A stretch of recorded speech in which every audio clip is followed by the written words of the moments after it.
श्रीमद्भागवत महापुराण तृतीय स्कंध अथ त्रयोविंशो अध्यायः कर्दम और देवहूति का विहार।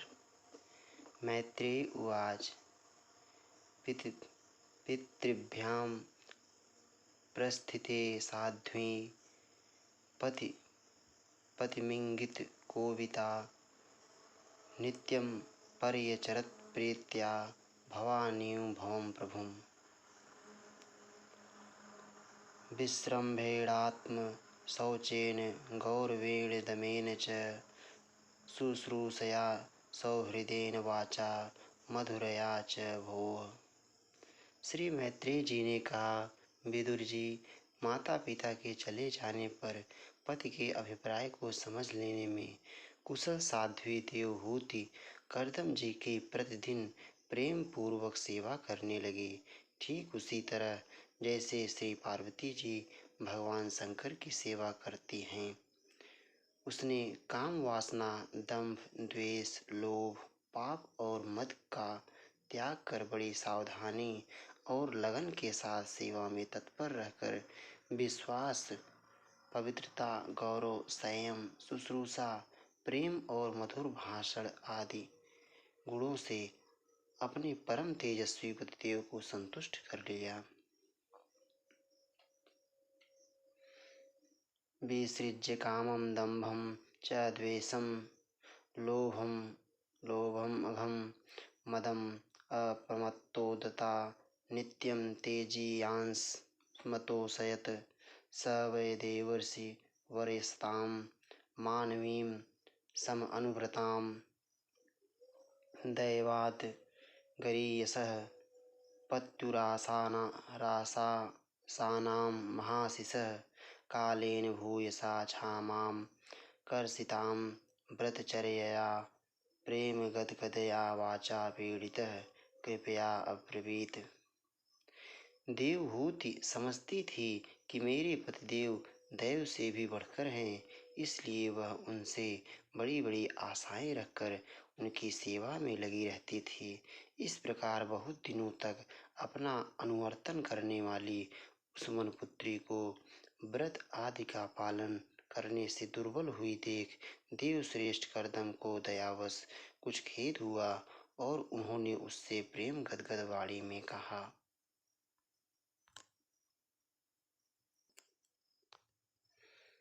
कर्दम उवाच तुष्टो अहमद्य तव मान्युमानदायाः शुश्रूषया परमया परया च भक्तया यो देहिनामय अयमतीव सुहृत्वस्व देहो नावेक्षितः समुचितः क्षपितुं मदर्थे। कर्दम जी बोले, मनुनंदिनी, तुमने मेरा बड़ा आदर किया है। मैं तुम्हारी उत्तम सेवा और परम भक्त से बहुत संतुष्ट हूँ। सभी देहधारियों को अपना शरीर बहुत प्रिय एवं आदर की वस्तु होता है, किंतु तुमने मेरी सेवा के आगे उसके क्षीण होने की भी कोई परवाह नहीं की। ये मे स्वधर्म निरतस्य तप समाधि विद्यात्म योग विजिता भगवत प्रसादाः तानेव ते मदनु सेवन यावरुद्धान दृष्टिं प्रपश्य वितरां भयान शोकान। अतः अपने धर्म का पालन करते रहने से मुझे तप, समाधि, उपासना और योग के द्वारा जो भय और शोक से रहित भगवत प्रसाद स्वरूप विभूतियां प्राप्त हुई हैं, उन पर मेरी सेवा के प्रभाव से अब तुम्हारा भी अधिकार हो गया है। मैं तुम्हें दिव्य दृष्टि प्रदान करता हूँ, उसके द्वारा तुम उन्हें देखो। अन्ये पुनर्भगवतो भ्रू उद्विजृंभ बिभ्रंसितार्थ रचनाः किमरु क्रमस्य सिद्धासे भुङ्गच्छ विभवान्निज धर्म दोहान दिव्यान नरैर्दुर्धिगान्नि पविक्रियाभिः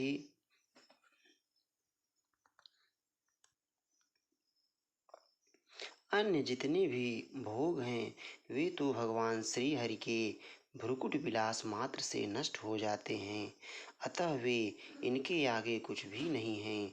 तुम मेरी सेवा से भी कृतार्थ हो गई। अपने पातिव्रत धर्म का पालन करने से तुम्हें ये दिव्य भोग प्राप्त हो गए हैं, तुम इन्हें भोग सकती हो। हम राजा हैं, हमें सब कुछ सुलभ है। इस प्रकार जो अभिमान आदि विकार हैं उनके रहते हुए मनुष्यों को इस दिव्य भोगों की प्राप्ति होनी कठिन है। एवं ब्रुवाणम् अबलाखिल योग माया विद्या विचक्षणं वेच्य गताधिरासीत् संप्रसय प्रसरय प्रणय विहलया ग्रेसद व्रीडा अवलोक विलसद्ध सिताननाह। करदम जी के इस प्रकार कहने से अपने पतिदेव को संपूर्ण योग माया और विद्याओं में कुशल जानकर उस अबला की सारी चिंता जाती रही। उसका मुख किंचित संकोच भरी चितवन और मधुर मुस्कान से खिल उठा और वह विनय एवं प्रेम से गदगद वाणी में इस प्रकार कहने लगी। देवहूतिरुवाच राद्धंबत द्विज वृषैत दमोघयोग मायाधिपे त्वयि विभो तद्वैमि भरत यस्ते अभ्यधायि समयः सकृदंग संगो भूयादगरीयसि गुणः प्रसवः सतीनाम।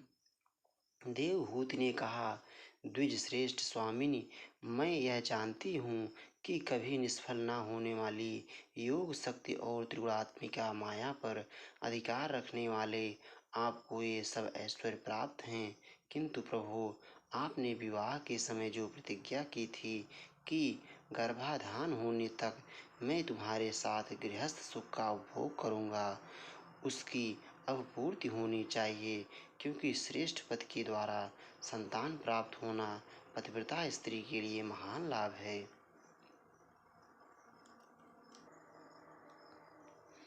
तत्रेति कृत्यम् उपशिच्य यथोपदेशं येनैष मे कर्षितो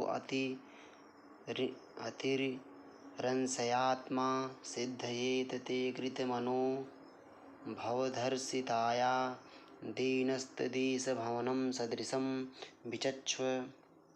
हम दोनों के समागम के लिए शास्त्र के अनुसार जो कर्तव्य हो उसका आप उपदेश दीजिए और ऊटन गंध भोजन आदि उपयोगी सामग्रियां भी जुटा दीजिए, जिससे मिलन की इच्छा से अत्यंत दीन दुर्बल हुआ मेरा यह शरीर आपके अंग संग के योग्य हो जाए, क्योंकि आपकी ही बढ़ाई हुई काम वेदना से मैं पीड़ित हो रही हूँ।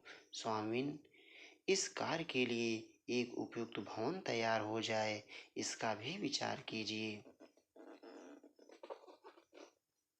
मैत्रेय उवाच प्रियायाः प्रियम् अन्विच्छन् कर्दमो योगमास्थितः विमानं कामगं छत्तस्तर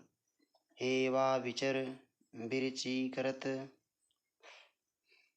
मैत्रेय जी कहते हैं, विदुर जी, कर्दम मुनि ने अपनी प्रिया की इच्छा पूर्ण करने के लिए उसी समय योग में स्थित होकर एक विमान रचा जो इच्छा अनुसार सर्वत्र जा सकता था।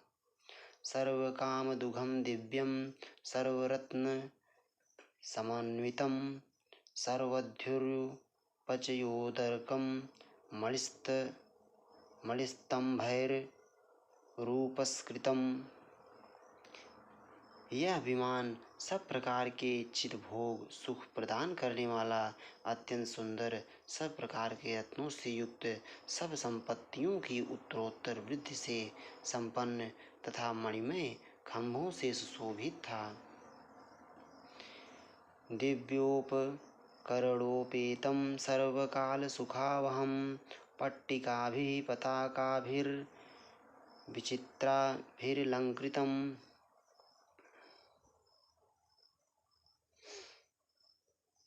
वह सभी ऋतुओं में सुखदायक था और उसमें जहाँ तहाँ सब प्रकार की दिव्य सामग्रियाँ रखी हुई थी तथा उसे चित्र विचित्र रेशमी झंडियों और पताकाओं से खूब सजाया गया था।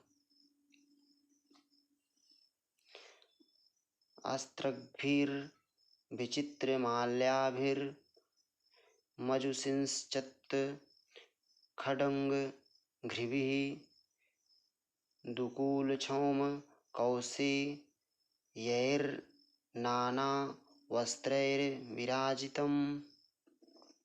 जिन पर भ्रमणगण मधुर गुंजार कर रहे थे, ऐसे रंग बिरंगे पुष्पों की मालाओं से तथा अनेक प्रकार के सूती और रेशमी वस्त्रों से वह अत्यंत शोभायमान हो रहा था। उपर्युपरि विनश्यत निलयेषु पृथक पृथक क्षिप्तैः कशिपुभिः कान्तं पर्यङ्कव्य जनासनैः। एक के ऊपर एक बनाए हुए कमरों में अलग अलग रखी हुई शैया, पलंग, पंखे और आसनों के कारण वह बड़ा सुंदर जान पड़ता था। तत्र तत्र विनिक्षिप्तना शिल्पोपशोभितं महामरकत स्थल्या वित्रं वेदिभिः। जहाँ तहाँ दीवारों में की हुई शिल्प रचना से उसकी अपूर्व शोभा हो रही थी। उसमें पन्ने का फर्श था और बैठने के लिए मूंगे की वेदियां बनाई गई थीं। द्वासु विद्रुम देहल्याभातं वज्रकपाटवत् शिखरेष्विन्द्र नीलेषु हेमकुंभैरधिसृतम्।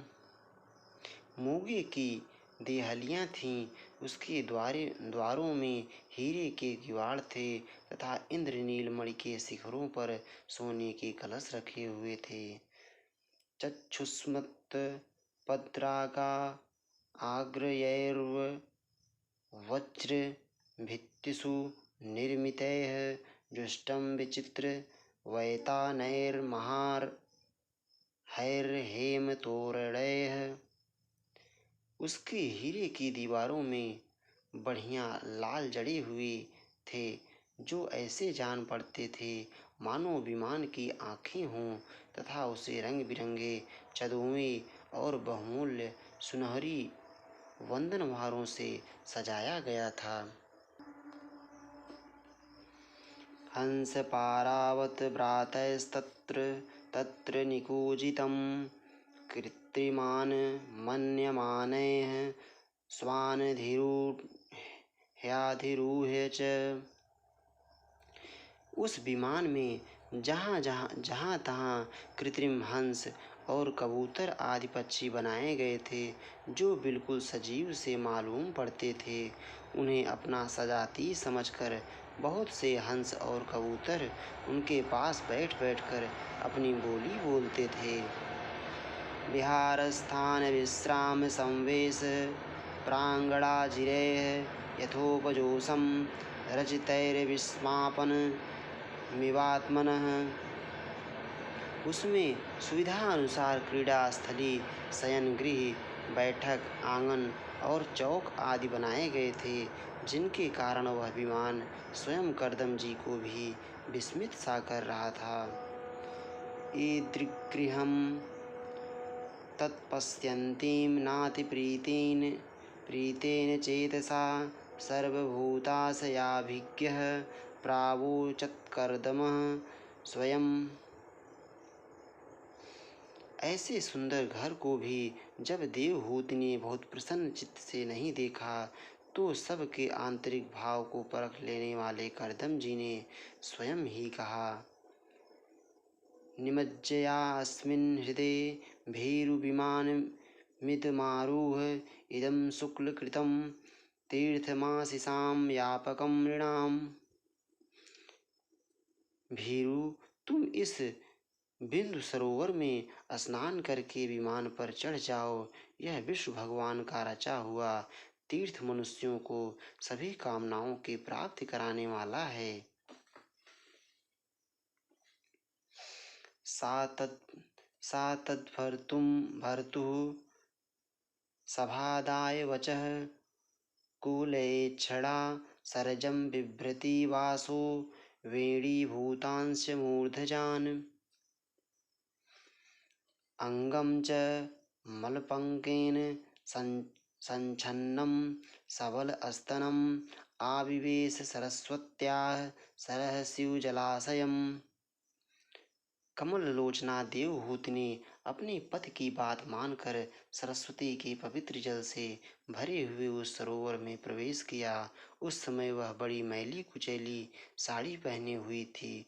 उसके सिर के बाल चिपक जाने से उनमें लटें पड़ गई थीं। शरीर में मैल जम गया था तथा स्तन कांतिहीन हो गए थे। शांत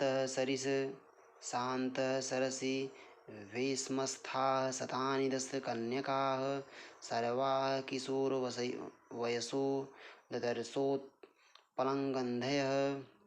सरोवर में गोता लगाने पर उसने उसके भीतर एक महल में 1000 कन्याएं देखीं। वे सभी किशोर अवस्था की थीं और उनके शरीर में कमल की सी गंध आती थी। ताम दृष्ट्वा सहसोत्थाय प्रोचुः प्राञ्जलयः स्त्रियः वयं कर्म करिस्तुभ्यं साधिनः करवाम किम्। देवहूति को देखते ही वे सब स्त्रियां सहसा खड़ी हो गईं और हाथ जोड़कर कहने लगी, हम आपकी दासियां हैं, हमें आज्ञा दीजिए, आपकी क्या सेवा करें। अस्त्रानेन तां महार्हेण स्नापयित्वा मनस्विनीं दुकुले निर्मले नूत्ने ददुरस्यै च मानदाः भूषणानि परार्घ्यानि वरीयांसि तुमन्ति च अन्नं सर्वगुणोपेतं पानं चैवामृतासवम्। विदुर जी, तब स्वामिनी को सम्मान देने वाली उन रमणियों ने बहुमूल्य मसालों तथा गंध आदि से मिश्रित जल के द्वारा मनस्विनी देवहूति को स्नान कराया तथा उसे 2 नवीन और निर्मल वस्त्र पहनने को दिए। फिर उन्होंने ये बहुत मूल्य के बड़े सुंदर और कांतिमान आभूषण, सर्वगुण संपन्न भोजन और पीने के लिए अमृत के समान स्वादिष्ट आसव प्रस्तुत किए। अथादर्शे स्वमात्मानम् अस्त्रग्विडं बिरजाम्बरं बिरजं कृत स्वस्त्ययनं कन्याभिर्बहुमानितम्। अब देवहूति ने दर्पण में अपना प्रतिबिंब देखा तो उसे मालूम हुआ कि वह भांति भांति के सुगंधित फूलों के हारों से विभूषित है, स्वच्छ वस्त्र धारण किए हुए है। उसका शरीर भी निर्मल और कांतिमान हो गया है तथा उन कन्याओं ने बड़े आदर पूर्वक उसका मांगलिक श्रृंगार किया है। अस्नातं कृतशिरः स्नानं सर्वभरणभूषितं निष्कग्रीवं वलयिनं कूजत्कांचन नूपुरम्। उसे सिर से स्नान कराया गया है। स्नान के पश्चात अंग अंग में सब प्रकार के आभूषण सजाए गए हैं तथा उसके गले में हार हुमेल, हाथों में कंकड़ और पैरों में छमछमाते हुए सोने के पायजेब सुशोभित हैं। श्रोण्योरध्यस्तया कांचया कांचन्या बहुरत्नया हारेण च महार्हेण रुचकेन च भूषितम्।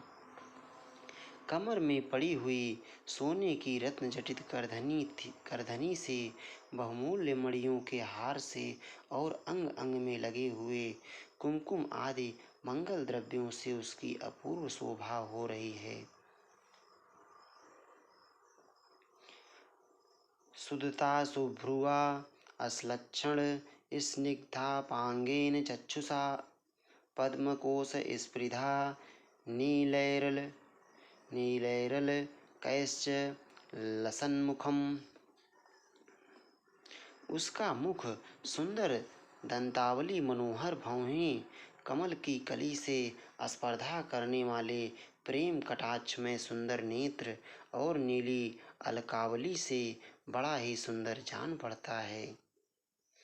यदा सस्मार ऋषभ मृषीणां दयितं पतिं तत्र चास्ते सह स्त्रीभिर्यत्रास्ते स प्रजापतिः।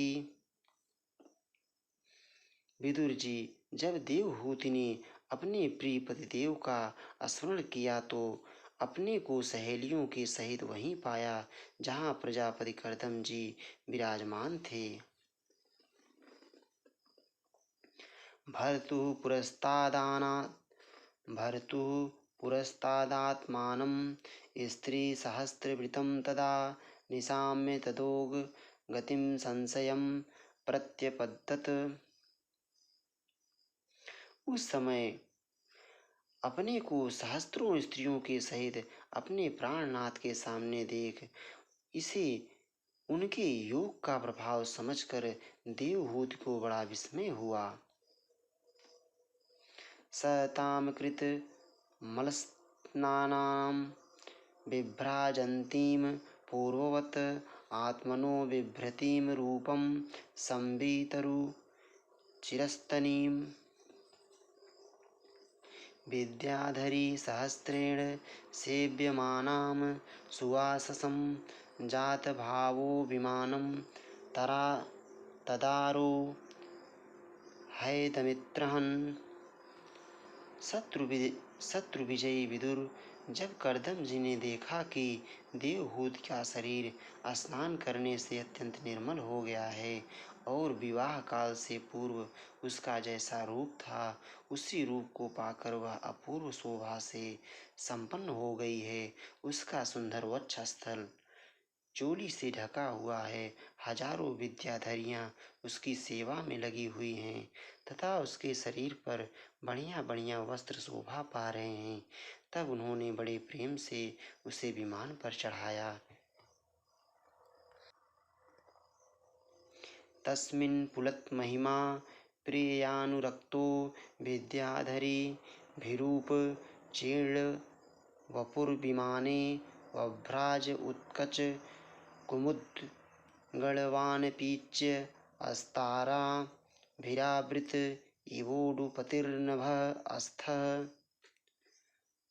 उस समय अपनी प्रिया के पति अनुरक्त होने पर भी कर्दम जी की महिमा मन और इंद्रियों पर प्रभुता कम नहीं हुई। विद्याधरियां उनके शरीर की सेवा कर रही थी, खिले हुए कुमुद के फूलों से श्रृंगार करके अत्यंत सुंदर बने हुए थे। वे विमान पर इस प्रकार शोभा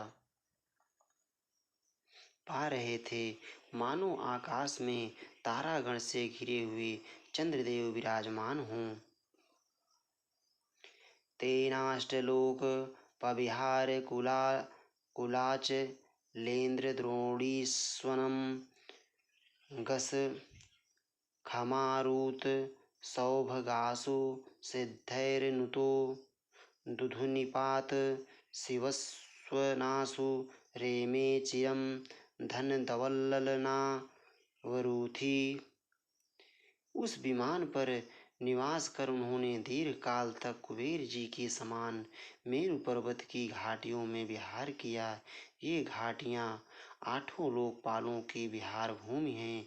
इनमें कामदेव को बढ़ाने वाली शीतल मंद सुगंध वायु चलकर इनकी कमनीय शोभा का विस्तार करती हैं तथा श्री गंगा जी के स्वर्गलोक से गिरने की मंगलमय ध्वनि निरंतर गूंजती रहती है। उस समय भी दिव्य विद्याधरियों का समुदाय उनकी सेवा में उपस्थित था और सिद्धगण वंदना किया करते थे। वैश्रम्भ की सुरसने नंदने पुष्पभद्र के मानसे चैत्ररथे च स रेमे रामया रतः।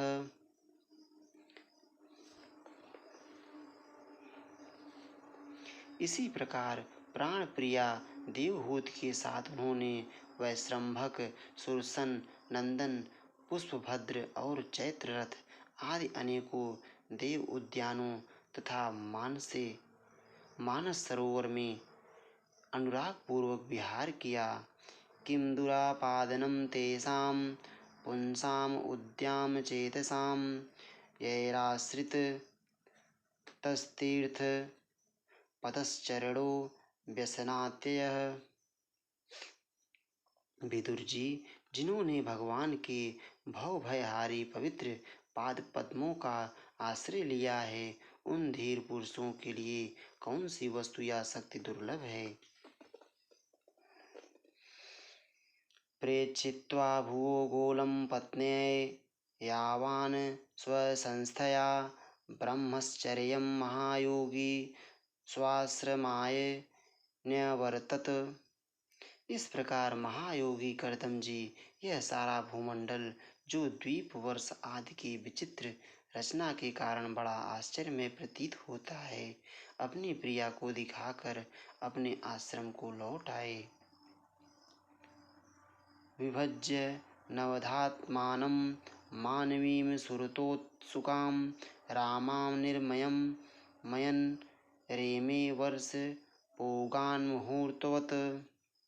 फिर उन्होंने अपने को 9 रूपों में विभक्त कर रति सुख के लिए अत्यंत उत्सुक मन कुमारी देवहूति को आनंदित करते हुए उसके साथ बहुत वर्षों तक विहार किया, किंतु उनका इतना लंबा समय एक मुहूर्त के समान बीत गया। तस्मिन् विमान उत्कृष्टां शय्यां रतिकरीं श्रिता नाचा बुद्धयत तं कालं पत्यापेच्चेन संगता। उस विमान में रति सुख को बढ़ाने वाली बड़ी सुंदर शैया का आश्रय ले अपने परम रूपवान प्रीतम के साथ रहती हुई देवहूति को इतना काल कुछ भी न जान पड़ा। एवं योगानुभावेन दंपत्यो रममाणयोः शतं व्यतीयुः शरदः कामलाल सयोर्मनाक। इस प्रकार उस कामासक्त दंपत्ति को अपने योग बल से सैकड़ों वर्षों तक विहार करते हुए भी वह काल बहुत थोड़े समय के समान निकल गया। तस्यामाधत्त रेतस्तां भावयन्नात्म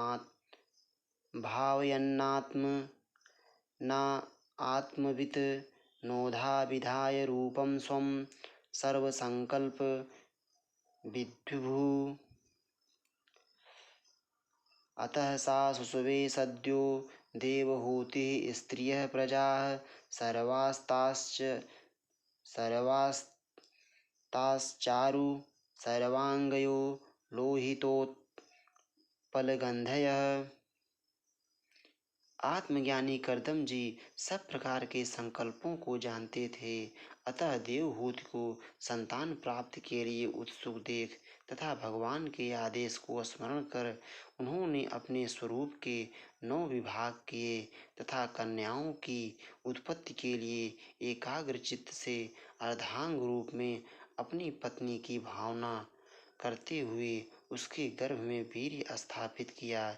इससे देवहूति के ही साथ 9 कन्याएं पैदा हुईं। वे सभी सर्वांग सुंदरी थी और उनके शरीर से लाल कमल की सी सुगंध निकलती थी। पतिं सा प्रव्रजिष्यन्तं तदा अलक्ष्यो सती स्यमाना विक्लवेन हृदयेन विदूयता। लिखन्त्यधोमुखी भूमिं पदा नखमणिश्रिया उवाच ललितां वाचं निरुध्या श्रुकुलां शनैः। इसी समय शुद्ध स्वभाव वाली सती देवहूति ने देखा कि पूर्व प्रतिज्ञा के अनुसार उसके पतिदेव संन्यास आश्रम ग्रहण करके वन को जाना चाहते हैं, तो उसने अपने आंसुओं को रोककर ऊपर से मुस्कुराते हुए व्याकुल एवं संतप्त हृदय से धीरे धीरे अति मधुर वाणी में कहा। उस समय वह सिर नीचा किए हुए अपने नख मणिमंडित चरण कमल से पृथ्वी को कुरेद रही थी। देवहूतिरिवाच रुवाच सर्वं तद्भगवान् ह्यमुवाच